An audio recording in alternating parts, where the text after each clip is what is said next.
I don't have my thing. Hello. I'd like to invite Braden Lakia from Scout Troop 817 to come up and lead us in the Pledge of Allegiance.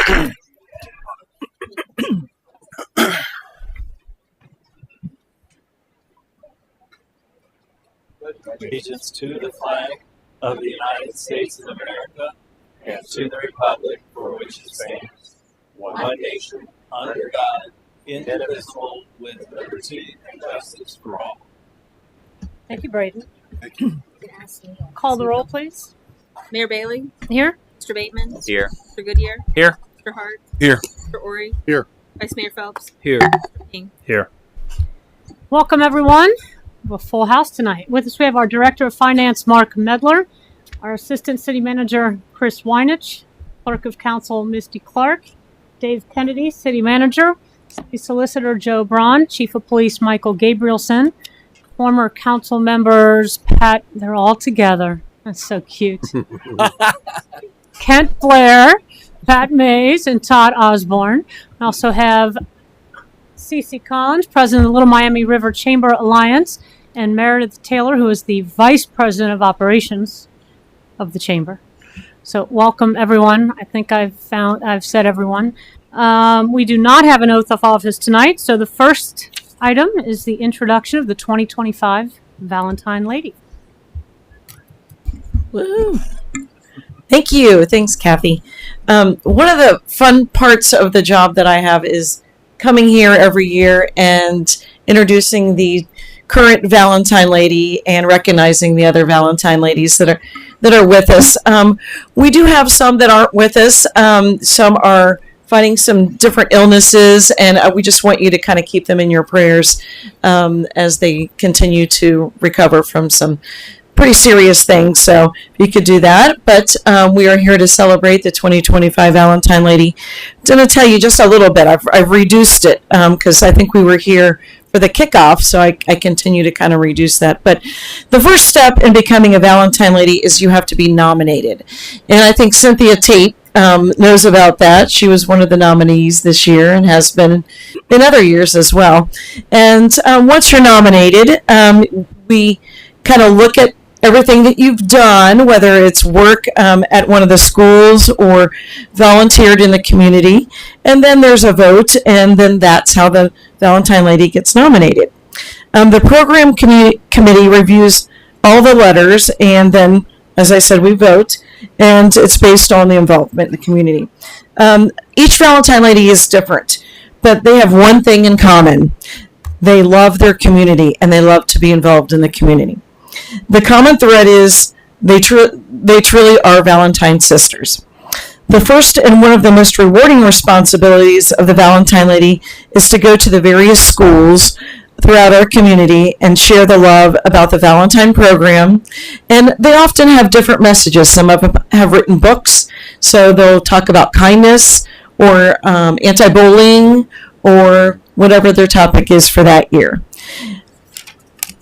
Another Valentine Lady duty is to go to some of the older homes, and at Magnolia Springs, for example, there's a crowning of the king and queen, and they get to present to them as well. Lodge Retirement, Loveland Healthcare down the street as well.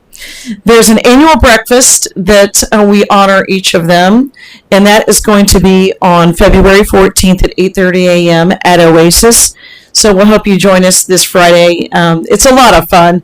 And if you're not in the Valentine spirit by then I don't know how you would be after Hearts of Fire this past weekend and then celebrating the ladies this Friday. The Valentine card also is on display. And I want to congratulate Lauren Conley again for this year's Valentine card. We didn't bring it with us, but it's all over social media, on the Chamber's website, and for sale at the post office. Speaking of the post office, that's where the ladies have been the past couple weeks, and they'll be there until the 13th. And they stamp all the Valentines that come in from all over the world, and yes, the world, because they come via the Chamber sometimes, and then we take them over and they stamp it with a commemorative "There's Nothing in the World So Sweet as Love" stamp. And it's just been a great tradition, and I was just informed, hot off the press, that so far This is just coming from Ohio. They've stamped 1,383 Valentines just from Ohio. They track. Oh yeah, absolutely.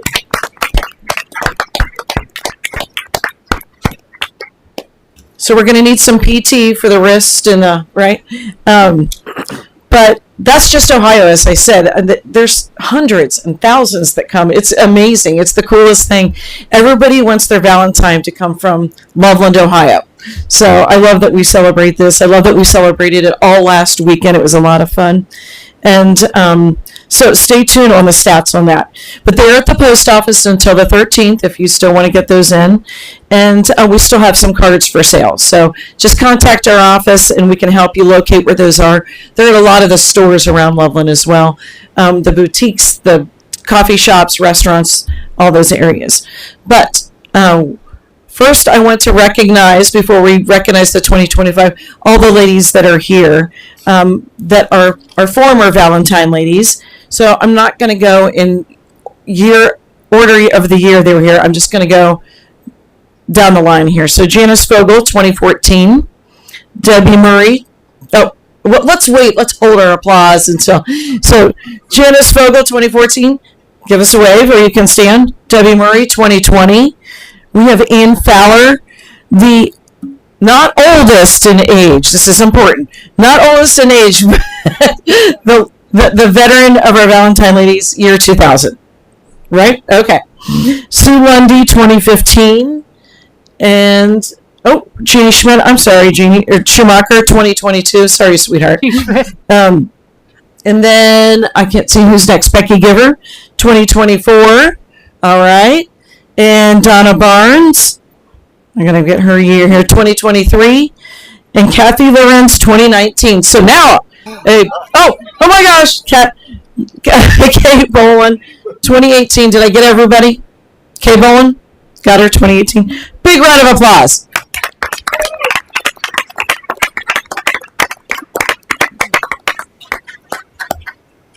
And now I'm going to bring up my cohort in crime here, Meredith Taylor, and she's going to read the nomination letter that's for this year's Valentine Lady. Thank you.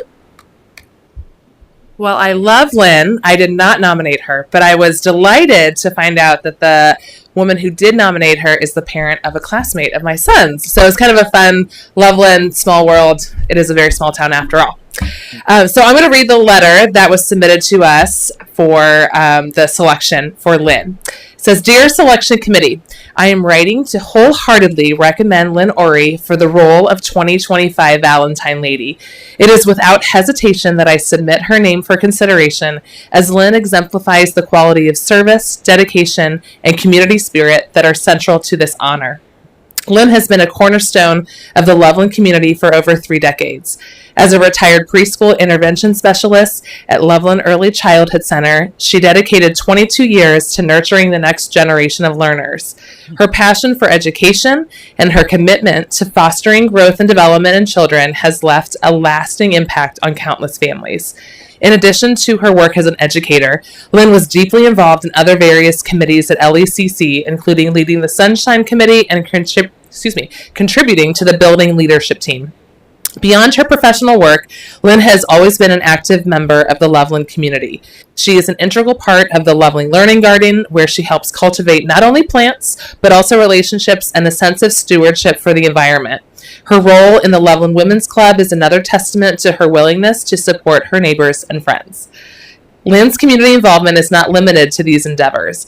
For years, she served on the Loveland Beautification Committee, working tirelessly to enhance the visual appeal and spirit of our city. Her commitment to making Loveland a beautiful place for all to enjoy is evident in her hands-on participation and leadership. Additionally, she is an active volunteer for numerous events in Loveland, always eager to lend a hand or take on a leadership role to ensure their success. Lynn's volunteer work extends beyond local organizations to the Fraternal Order of the Eagles, where she not only participates but also helps organize charity events to support community needs. Whether it's organizing fundraisers, assisting with local festivities, or simply helping a neighbor in need, Lynn embodies the spirit of volunteerism and service that the Valentine Lady role requires. For over 35 years, Lynn and her husband Neil have made Loveland their home. Their 2 children, now adults, grew up in this wonderful community, and Lynn continues to share her love for Loveland as a proud grandparent. Her home, built by Neil, stands as a testament to their dedication to our city. Lynn's positive attitude, her deep roots in Loveland, and her unwavering dedication to improving the lives of those around her make her the ideal candidate for the role of Valentine Lady. She is a true ambassador for our community and would represent Loveland with the grace, generosity, and commitment that this honor requires. I have no doubt that Lynn would be a wonderful Valentine Lady for 2025 and encourage you to consider her for candidacy. She has given so much to this community, and I believe she would continue to inspire and serve Loveland in this prestigious role. Thank you for your time and consideration. Submitted by Mindy Caudell.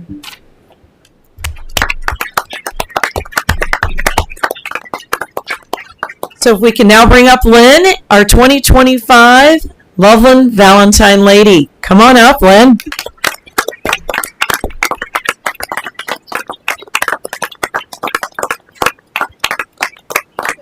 Sweet. I could go on and on about my experience with the schools. I'm having a blast. I come home and Neil has to hear all about the children I've seen. We live in a great community. You guys know that. I'm proud. I'm humbled, and I'm honored to receive this nomination and to be the Loveland Valentine Lady. So thank you so much, and I am sure you will see us around Loveland. Thank you.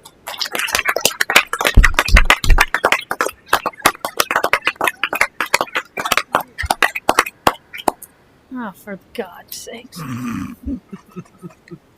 I need you. Yes. Yes. Only June goes with. All right. Well, we love the Valentine ladies. We love that Lynn is our Valentine lady for 2025. We appreciate this event. This is a month-long event that we get to spend with all of you. But coming to City Hall and sharing it with all of us, we love that. We're trying something new. We'll see how this works. It is a song and dance. If you end up getting cussed out often, then we'll know this is bad. What we're going to do...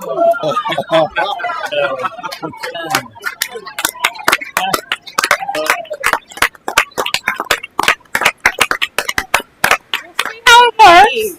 It's going to work really well. Yeah, I hope so. It could be here often, because if it's empty, this will not go well. That won't go So well. I think that's the idea. Our Valentine lady thank you so downtown much. often among the little people, so now you have a place to park. Cool. Where's it going to be? I think where it's cheap, we were thinking right behind here, behind Paxton's Cool. barbershop. There's 2 handicapped and then the next Wherever one. the lady just. That's what we're thinking. And where Put it in the her where the paid ones are.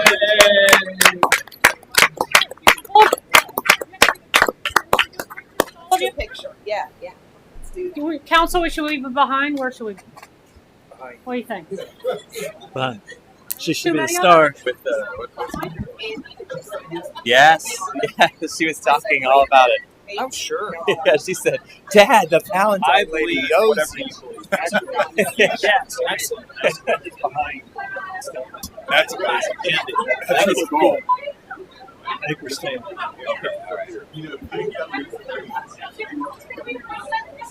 I thought the ladies were down front. There's all these people. Andy, I have congratulations. Oh, I love Barry. Yeah, that's good. That's a good one. Thank you, Brian. That was. Can you do the falsetto? Maybe after. Oh, is she coming? Warm up. Let me get Yeah, please get it. That's true. We have 1 year. We can see over. Right, exactly. Yeah, true love. He said It's much better. that's funny. Very good.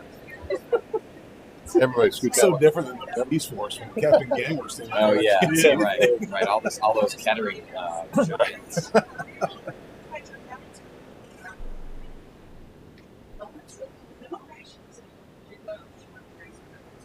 We good? All right. Thank you, ladies. Now you do have to give it back.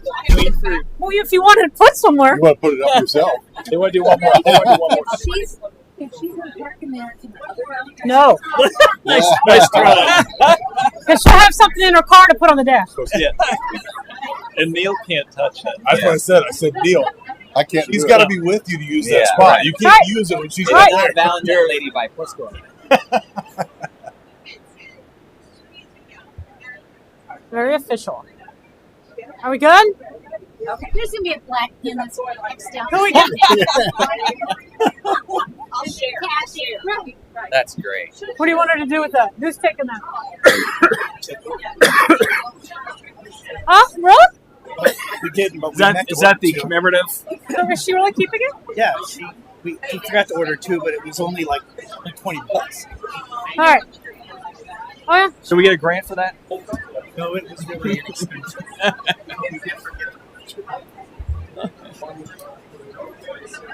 So much love. Yeah. I think Misty can profit. Yeah. Yeah. What's that? Oh, no. Please go. Makes no sense.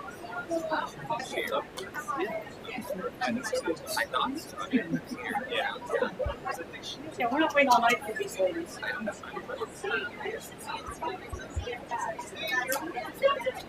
I met the new police officer, Go. Patty. Patty Herb. Nice young lady. Yeah, I can only imagine. That's a little, It's good. A lot of times we get like we traditionally good to get some. She's serving North College Jail. Yeah, they probably I can't imagine. more than that, right? 20s. Oh, Yeah. All right, right here. Is yours an apple or is that a? Oh, yours is an apple. Patty Herb. And then we have the office actress. Doesn't appear to be. It wasn't All right. dark before. It is now. Why? No. It's going to be organized. All right, we have open forum. Sherry Hamlin. Jerry.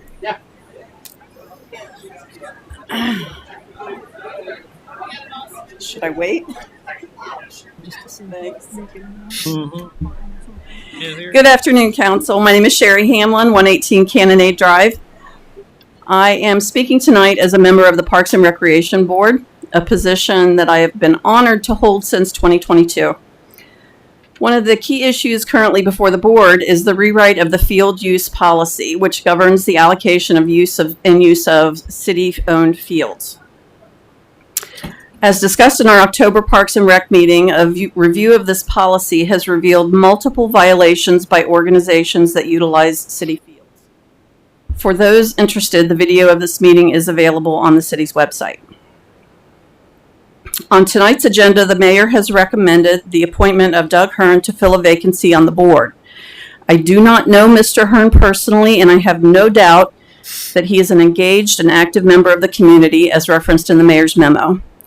However, Mr. Hearn serves as the first vice president of the Loveland Youth Football Organization, a leadership role in a group directly affected by the very policies we will be working to revise.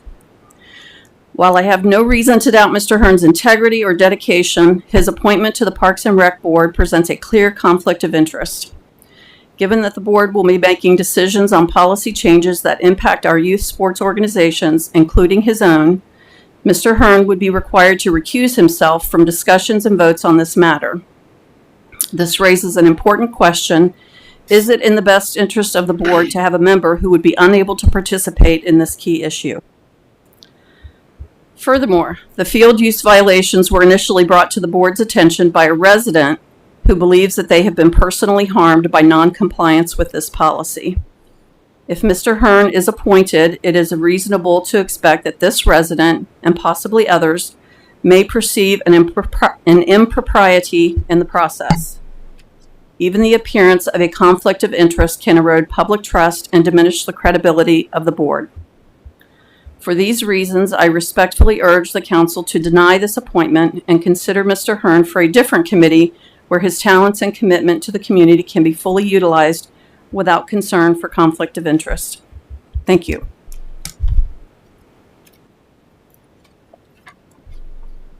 I don't want to say this name wrong. Kathleen Moyla? Oh, did I say it correctly? Oh, good.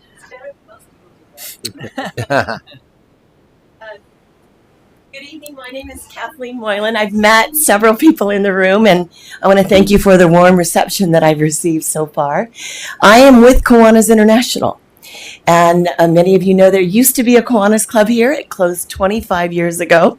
It was a very active and vital club, and we would like to bring Kiwanis back to Loveland and the surrounding area. We've met with a number of community leaders, and we already have several people who are interested and have indicated they will join the new club. We are looking for talented, wonderful people who love kids and want to get back to their communities. For those of you who don't know anything about us, our motto is improving the world one child, one community at a time. We have a number of programs in the schools, and we're already scheduled to meet with both local school districts. So we're excited about that. I am going to leave some flyers on the back, Mayor, if it's okay. And just wanted to let you know that we're here. We're excited to bring Kiwanis back to Loveland. I, too, will be joining this club as a member, and thank you for having me tonight. Thank you. All right, next we have review and approval of the minutes for the January 28th, 2025 meeting. Are there any changes or additions to those minutes? Make a motion to approve. Is there a second? Second. Thank you. Call the roll, please. Mr. Bateman, Yes. Mr. Goodyear, Yes. Mr. Hart, Yes. Mr. Ori, Yes. Vice Mayor Phelps, Yes. Mr. Ping, Yes. Mayor Bailey. Yes. Motion carries 7-0. All right, we have a second reading of an ordinance. Can you go ahead and read the ordinance? Ordinance approving the naming of roadways as William Cobb Way. Is there any comment on this? Call the roll, please. Mr. Goodyear, Yes. Mr. Hart, Yes. Mr. Ori, Yes. Vice Mayor Phelps, Yes. Mr. Ping, Mayor Bailey, Yes. Mr. Bateman. Yes. Ordinance 16 is adopted by a vote of 7-0. Mr. Weinich? Thank you, Mayor. Before you, the first resolution is in regards to the new fire station, Loveland Fire Station 63. As you, I'm sure, have noticed, we're starting to see some more activity out there, starting to get some foundations being poured. So we're starting to see a lot of activity, which is very exciting. As you know, when we went through the process, we started with an initial loan amount of $8.3 million, and we deobligated that down to $6.424, which got us not only for the construction but also contingencies. So what we're talking about tonight is one of those contingencies, which are the special inspections that need to be performed for the construction. There's several categories of special inspections. I'm not going to run through all of them, but the the areas of interest for inspections will be the concrete construction, soils construction, structural steel construction, and the masonry construction. There's several different tests and oversight that needs to be performed. We did obtain quotes for these inspections, and we received a quote from CSI, who is a Cincinnati-based consulting firm. We received a quote based on time and material from them. So there's not necessarily a hard number that we're asking for today, but we're asking for the city manager to be allowed to enter into a contract with them for time and material at a not to exceed amount of $50,000, which is what we had estimated in the initial PAR, which is it's the architect. I forget what it stands for exactly, but it's the initial estimate that's given to the USDA. So that's right in line with what we believe it'll be. So that's what we're asking for tonight is the ability to enter into that contract. All right, thank you. So any comments or questions? Does the USDA require this type of an arrangement? They don't necessarily. I'd have to look directly. This is something you want to do, just in general good practice. It's a third party that is not the contractor doing the inspections or the engineer. It's actually a third party, which is always a good thing in all construction. I would have to look pretty deep. I would assume they do require this, but I'm not 100% sure. Any other comments or questions? Oh, sorry, Mr. Pig.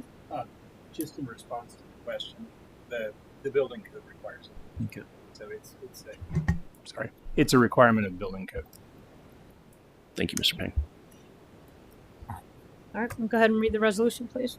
Resolution authorizing the city manager to accept a proposal from Consulting Services Incorporated for constructed related special inspections for Fire Station 63. Call the roll, please. Mr. Hart? Yes. Mr. Ori? Yes. Vice Mayor Phelps? Yes. Mr. Ping? Yes. Mayor Bailey? Yes. Mr. Bateman? Yes. Mr. Goodyear? Yes. Resolution 17 is adopted by a vote of 7-0. Mr. Weinich. The next resolution we have in front of you pertains to Loveland Madeira Road Phase 3. Once again, just for clarification, this is the stretch of corridor that's being revitalized from Castle Skateland to the city limits near Public Works.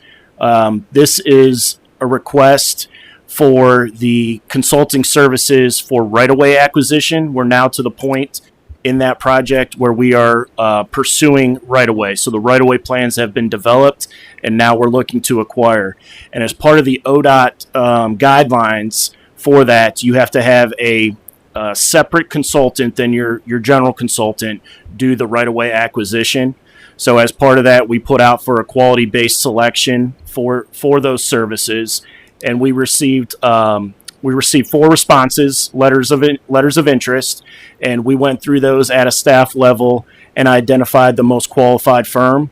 And we entered into negotiations with that firm, which is O.R. Colin Associates. They are a local firm.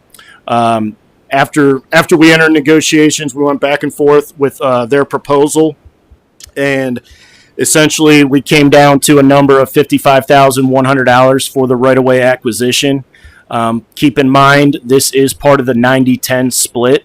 So 90% of these services will be paid by ODOT. So we will be on the hook for $5,510. So we feel confident in this firm. We've vetted a little bit on these. This is kind of an important service, quite frankly, because they're kind of the middle person. We're kind of out of this now in a sense, because they're going to do the negotiating. They're going to be the ones talking to the residents. Not that there's a lot in this stretch, but it is important for them to understand what we expect and the type of tone we want them to take with our residents. So we feel confident in this firm, and we ask that the board would approve this resolution. Thank you. Mr. Hart?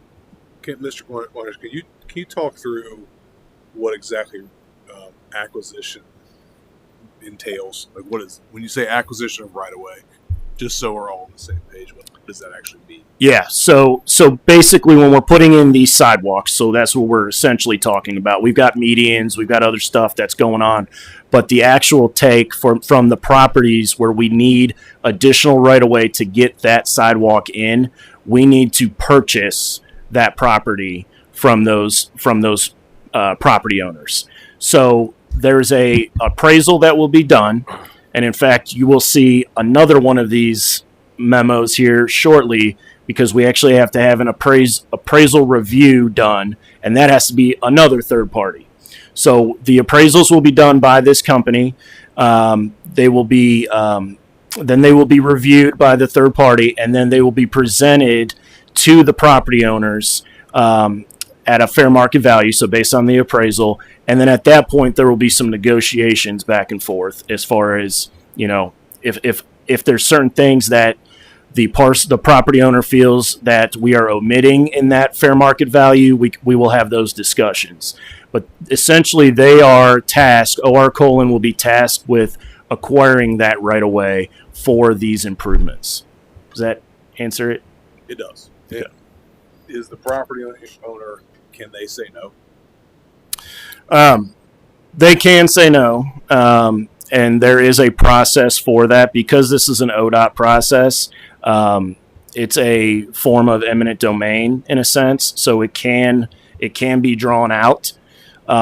They can say no, but because it's for a public purpose, at the end of the day, the right of way will be obtained. Thank you. Vice Mayor? And does the right of way go on both sides of the roadway? It's only on the sidewalk side, so it's on the. Is that the north side, Mr. Kennedy? I think it's the north side. East, north, east? North side, yeah. So, yeah. So it's only on the side that we're putting the sidewalk on. Anyone else? All right, want to read the resolution? Resolution awarding the right of acquisition consulting service contract for the Loveland Madeira Road ODOT Systemic Safety Sidewalk Project to OR Poland Associates LLC. Call the roll, please. Mr. Ori? Yes. Vice Mayor Phelps? Yes. Mr. Ping? Yes. Mayor Bailey? Yes. Yes. Mr. Bateman? Yes. Mr. Goodyear? Yes. Mr. Hart? Yes. Resolution 18 is adopted by a vote of 7-0. Mr. Kennedy? The ordinance before council for a first reading tonight would modify the city's schedule of municipal positions, taking the position of marketing and communications coordinator from full-time to a part-time position. As we do this, we always go ahead and repeal the most recent amendment, which is 2024-70. There's no change in the salary modification. It simply takes it back to a part-time position where it originally started. Thank you. Any comments or questions? All right, this is a first reading only. Go ahead and read the ordinance. Ordinance amending the classification for the position of Marketing and Communications Coordinator and repealing Ordinance 2024-70. Thank you. Mr. Warnich? Thank you, Mayor. The next ordinance before you is actually a request for an emergency. This is for the 2025 electric aggregation program. As you know, in 2013, the city put on its ballot for the electric aggregation program, and that was confirmed. So since then, we have gone out several times, 2 times so far, for pricing on electric aggregate. The current term was a 4-year term that is coming to an end here at the end of April. It was a very favorable term. In fact, talking to many people and many providers, the current term is at 0.0451 cents per kilowatt hour. So that was a great thing, but unfortunately the electric and the energy out on the open market has changed dramatically. We utilize a third-party firm, Independent Energy Consultants, IEC, to do our request for proposals. And they received back proposals back in January, and they were January 22nd to be exact, and they're able to actually hold those proposals for 30 days, which is why we're requesting this ordinance be read as a emergency. We received several responses, 4 responses, not quite the feedback we were hoping for, but they're seeing this generally out there right now due to the volatility of the market. There's a lot of energy providers that are a little antsy and a little nervous to put out numbers and to put out proposals, quite frankly. But we did get 4 responses back.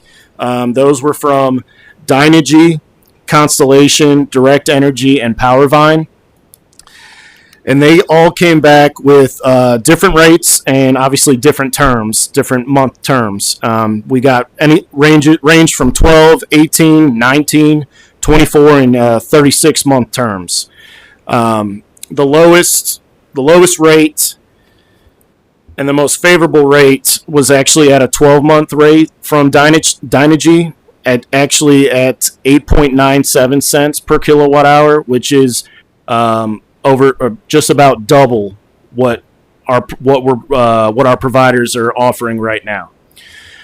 We're recommending the 12-month term because we're hoping this volatility in the market comes down. Right now, it's the energy factor as part of that.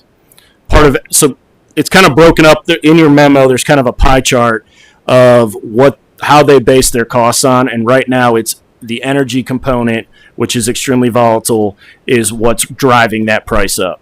Another component is the shuttering of a lot of plants currently, plants going offline, coming online. So this is an industry standard. The number that we're seeing is not out of line. As you can see, it was, we got other offers, but they weren't as good. The one I will point to is from Powervine. You'll notice in that chart, they were actually lower.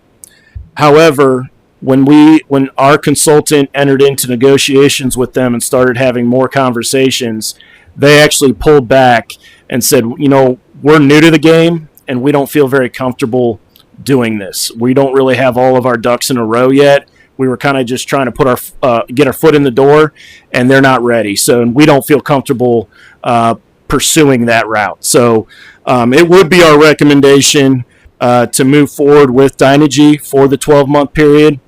Now, keep in mind with this electric aggregation program, this is an option for all of our residents. So they will automatically come the May billing in March. So next month, they'll actually get a letter that says, "Hey, this is the new rate. Here's your option to opt out." So they will have an option to opt out immediately. And they can come and go as they see fit. Our residents can come and go. So there is no, if you want to get in a month, but then you have conversations with a third party and you think you can get a better rate, you're free to go. There's no termination fees. There's no catch. Okay. So you can come and go as you see fit. One of the other options that is being offered again for some residents do like this option is the 100% renewable energy. So that will be an option. They have to opt into that. That is at a higher cost per kilowatt hour, but that is an option still. And I just want to reiterate that all of our residents, because this is deregulated, they do have the option to go out on the open market and pursue their own pricing. I will say this, just because I have been in this position for 9 months and I've been lucky enough to deal with some of the electric aggregation questions, there are a lot of fly-by-nighters out there and a lot of interesting energy providers that offer things, and I caution and I would encourage any of the residents to make sure they read the fine print. There's a lot of variable pricing out there, so just pay attention to this. This is a fixed rate that the aggregation is, so it will stick to this rate for the next 12 months. And just the final thing I just want to point out, I know it's a tough pill to swallow, seeing these go up by double, but we were fortunate to see over the last 18 months we were much lower than the industry standard because we locked into that 4-year term. So over the 4-year average, if you compare to what Duke's normal pricing would be if you would go straight with Duke and not be in the aggregation, the average Loveland resident over 4 years would have saved $1,200. So there we have identified and we have seen a savings. The other thing to keep in mind with Duke, to make that direct apples to apples comparison, right now their pricing looks very similar, just a hair higher than ours right now. However, they have yet to go out to auction for their energy provider, and they're doing that in May. And all signs are pointing to Duke having to raise their rates above quite a ways above what we're being offered right now. Duke also they experience quarterly and monthly rate adjustments, so theirs do fluctuate. Theirs are not stagnant. Theirs are not fixed. So those are just some things to keep in mind. But once again, it is a tough pill to swallow, but this is a market standard, and we do feel confident that for a 12-month term, this is the best option for the city to pursue. Thank you. Any comments or questions? Mr. Bateman? Thank you for the explanation, Mr. Weinich. I appreciate the context given to this. The only comment I would give is or really a question around the term. In the past, where we've done the 4-year term, there was obviously advantage of that fixed rate. With the market being more volatile, as you described, do you anticipate a cycle of us going year over year for the foreseeable future? So we had that conversation, and one of your attachments in your memo was the presentation given to us by Independent Energy Consultants, and they feel that there's going to be a leveling off at some point, and that's why they're recommending. So this isn't just staff's recommendation. This is kind of a third party that also works with several communities around us. I know Hamilton Township's one of them that's going through it exactly right now at the same time. Their recommendation is they anticipate, it's tough to say, you don't have a crystal ball, but they do anticipate this leveling off.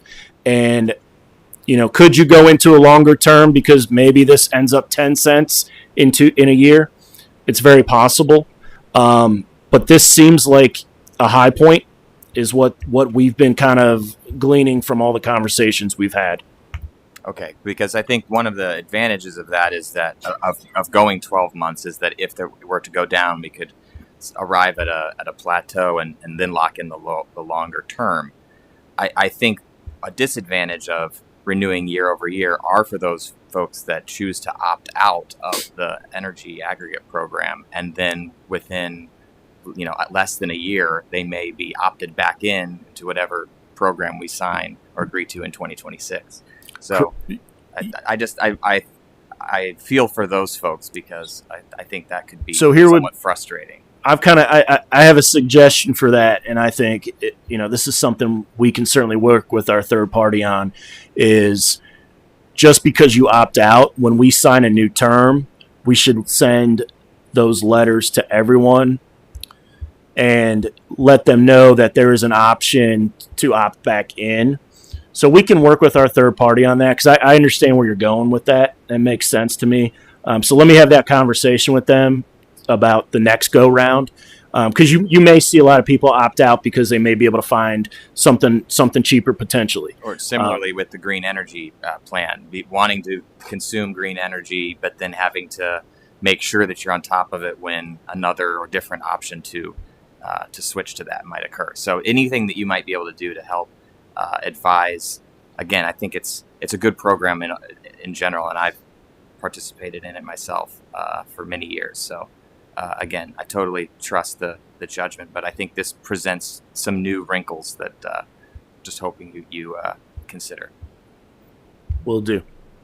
Mr. Ping?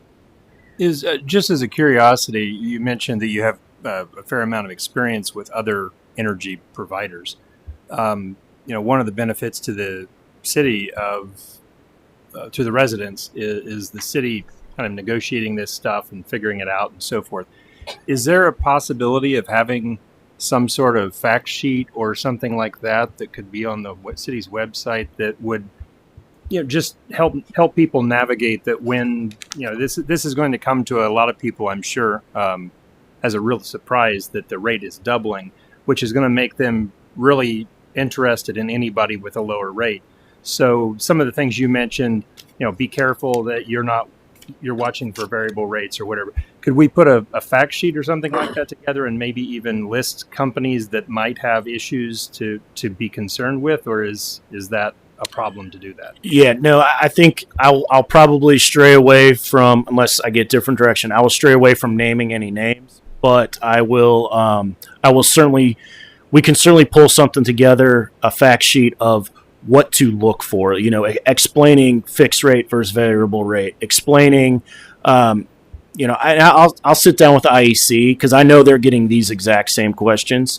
So we can certainly pull together a fact sheet. And also even some of the things I think, not everything in this memo, but some of the points in this memo I think are worthwhile to relay to our residents. In that, not that it makes anyone feel any better, but I know not everyone can see this, but like Figure 3 in the memo really shows that disparity between Duke's pricing and our pricing for the last 18 months. So, let's say we would have only done a 2-year or 3-year term last time. We would have been, at 6 cents, 7 cents. So the burn wouldn't have hurt so bad, because we would have been stepping up. But so I think some of that would be good in a fact sheet. So yes, we can certainly pull that together. Thank you. Any other yes, Vice Mayor. Just kind of again in the same line of being curious. What's the geographic reach of what's the market? So it's called PJM. I'm not by no means any expert, but I know a little bit. So I actually asked this question in that meeting we had. So we're in what's called PJM. The grid that we're in is PJM. And we're like almost the farthest west in the grid. There's parts of Indiana that are in it, but it's really the northeast. Which the question I posed was, has there been any talk with PUC Ohio Public Utilities about looking to join another grid, essentially? So the Midwest grid, or I don't know what they're all called. So to answer that question, we're part of the PJM grid, which is kind of us, and then it travels kind of towards the northeast. If you Google PJM, it'll show you the grid we're part of. So we follow all of those trends. So any trend in the PJM market is the trend we follow. And the reason I asked that is I listened to a podcast recently where apparently artificial intelligence is sucking a lot of energy out of the grid, because to operate those computers and that data processing, it takes a tremendous amount of energy. So I'm thinking that we might be in a period where energy prices are going to continue to go up. So I would seriously consider, I think I agree with you for this year, locking in, but looking to lock into a longer term when our contract's up in 2026. Yeah, and just one, I know we're belaboring it, but another thing that is good is in Figure 1 in your memo, seeing that pie chart, you kind of get a feel for where the issues are, and it'll be interesting to see what happens with the new regime here and stuff, with shuttering plants and opening plants, and that's what has a big impact, is when plants are shuttered and then brought online. So you'll see you'll see a lot of volatility there. So yes, it'll be interesting to see. But I agree. I think a 12-month term to kind of see where this ends up is probably the best bet for our residents. Any other comments or questions? All right, this is doing this as an emergency, so we will vote.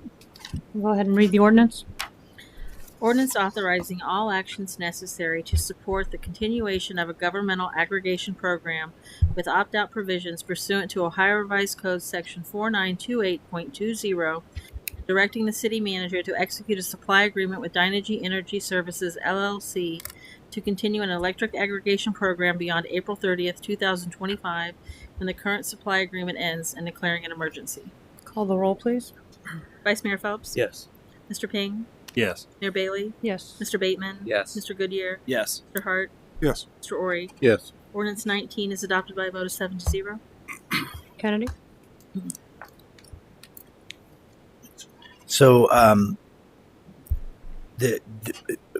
when we brought the application for the community entertainment district, at this point in time, the mayor has making a recommendation that council set a public hearing for March 11th to garner public input. We would run that ad once a week for 2 consecutive weeks.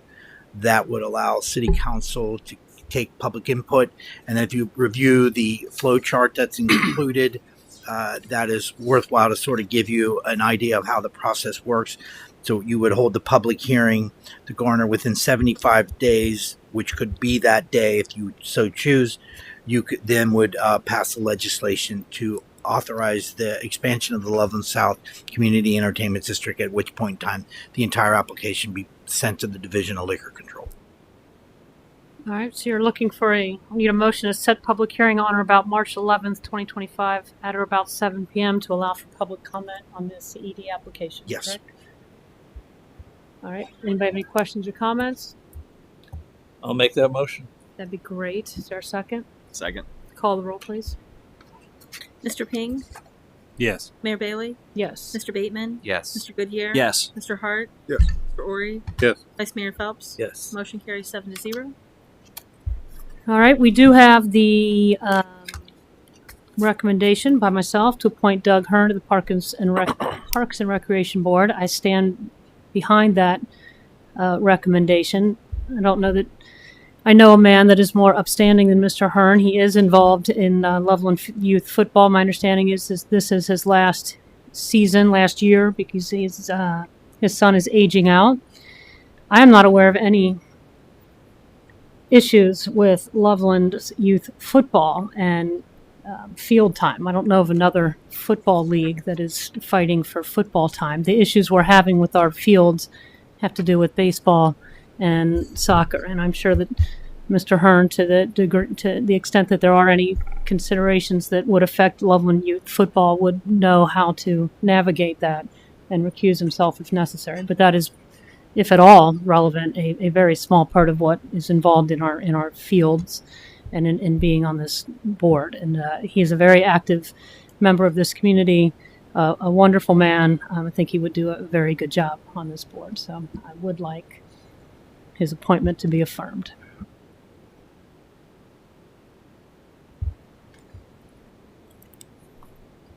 I'll move to affirm the appointment. Is there a second? Second. Call the roll. Mayor Bailey, Yes. Mr. Bateman, Yes. Mr. Goodyear, Yes. Mr. Hart, Yes. Mr. Ori, I'm going to abstain. Vice Mayor Phelps, Yes. Mr. Ping. Yes. Motion carries 7-0. All right, we do actually have a matter for executive session, I believe. Yeah, I'll make a motion to go to executive session under Ohio Revised Code Section 121.22 G2 to consider the purchase and sale of property. Second. Call the roll, please. Mr. Bateman, Yes. Mr. Goodyear, Yes. Mr. Hart, Yes. Mr. Ori, Yes. Vice Mayor Phelps, Yes. Mr. Ping, Yes. Mayor Bailey. Yes. Motion carries 7-0. All right, before we run out, am I allowed to do announcements? I forgot an announcement. We did have the Hearts of Fire weekend, despite the rain. It was our 4th annual weekend. It was a huge success. I don't know if any of you were down here, but it was wonderful. We had a huge turnout, shining a spotlight on our city. So a big thank you to our generous sponsors, BF Realty and Washing Systems, Inc., as well to all the businesses that participated by purchasing ice sculptures. Special appreciation to all of our volunteers and everyone that worked behind the scenes to bring this event to life, including Nancy and Junior Duff, Sherry Fenning, Patty Pedicini, Aaron Harper, Adam and Christina Jaranek, Ian Rower, Vicki Larcombe, and Brian Maxon. Also, thank you very much to our city staff. Pretty much every department in the city played a vital role in making this event happen. From planning and logistics to road closure, safety, setup, their hard work and dedication ensured that everything ran smoothly. Staff members who worked during this event included Officer Vicki Johnson, Officer Larry Main, Public Works Sean Tringaloff, and Ricky Gregory, LSFD Captain Chris Ellis, and Captain Riley Junod, Firefighter Dale Royce, Firefighter Jeremy Walton, Firefighter Trey Wenzel, City Manager Dave Kennedy, Assistant City Manager Chris Weinich, Permit Specialist Becky Knoll, Director of Human Resources Julie Robinson, and Clerk of Council Misty Clark, and they were all down here most of the day until late on Saturday. Hi, Dave. The city is hosting an open house tomorrow night from 6 to 8 here at City Hall to discuss the Loveland Madeira Road Corridor project. Little Miami River Chamber Alliance, as Cece said, they're hosting their annual Valentine breakfast on Friday at the Oasis Conference Center beginning at 8:30. You can register at the Chamber's website. Bake sale. You can support the Loveland High School newspaper during their bake sale this Saturday at the gazebo in Nisbet from 10 to 4. And registration is open for LSFD's 2025 safety camp. And enrollment is open to any City of Loveland, Sims Township residents ages 5 to 7. Campers will learn fire and safety lessons while doing hands-on STEAM activities. Program runs from June 9th through the 13th, and there's more information on that on our website. Anyone have any other announcements? All right, now we'll go into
All right, I would have the record reflect that Mr. Hart left the executive session at 8:25. We are now back at 8:33. Can we have a motion to adjourn?